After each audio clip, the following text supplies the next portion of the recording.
On the night of his 18th birthday, Kahleel Simon was shot and killed by police in Bolans, a death his family and neighbors are calling an execution-style killing that has left their community shaken and demanding answers. Police say they were responding to a report that Simon had a firearm, but family members and eyewitnesses insist the teenager was given no chance to surrender before a single officer opened fire, striking him multiple times, including a fatal shot to his head. Antigua.news visited the home of the Bolans teen on Thursday.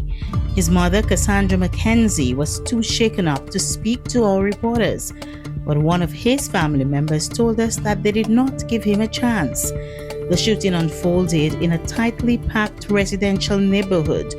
In the chaos, stray bullets tore through nearby homes. One mother discovered a hole in her living room wall, just inches from the spot where her son usually sat each evening.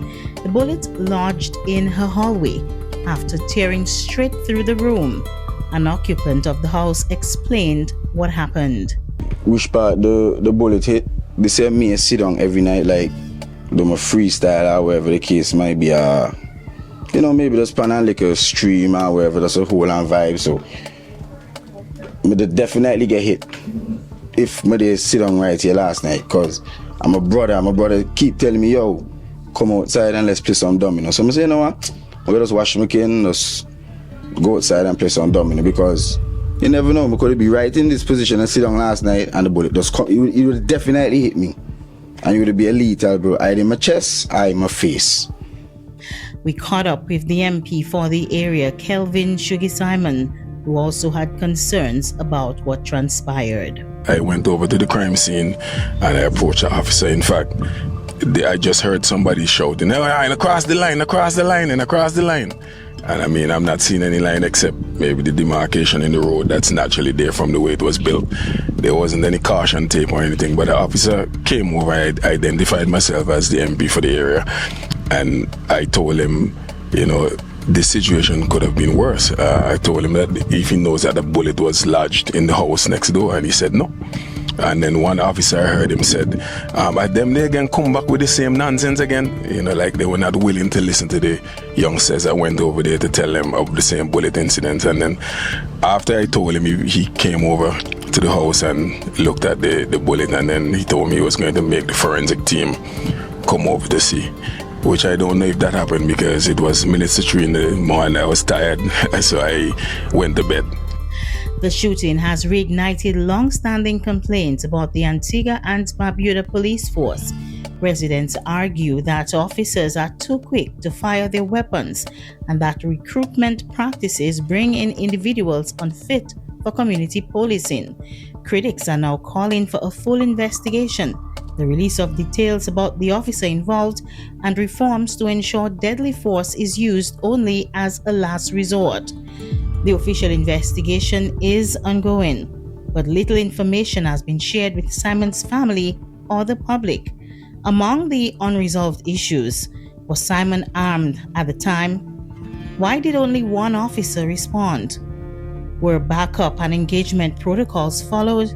And why was lethal force the first and only option? Until those questions are answered, the community of Bolans says its trust in the police remains badly broken. Meanwhile, in a press statement issued on Thursday night, the Acting Commissioner of Police Everton Jeffers extended his deepest condolences to Simon's family and loved ones, assuring both the family and the Bolans community that the investigation will be thorough, transparent, and comprehensive. For now, the bullet holes in living room walls and the memory of a teenager gunned down on his birthday serve as a reminder of a night when law enforcement left an entire neighborhood in fear. This has been a production of Antigua.news. I am Charmaine Big Charles.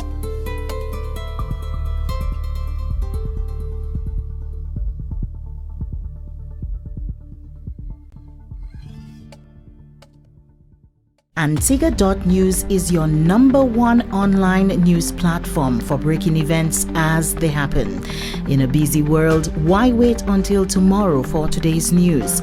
We have the latest in local, regional, and international news. Like and follow us on Facebook. Check us out on Instagram and Twitter. Join our WhatsApp groups and channel. Become part of the Antigua.news family, where we bring you the latest news at your fingertips. If it's not on Antigua.news, then probably it didn't happen. Antigua.news for breaking news that captivates.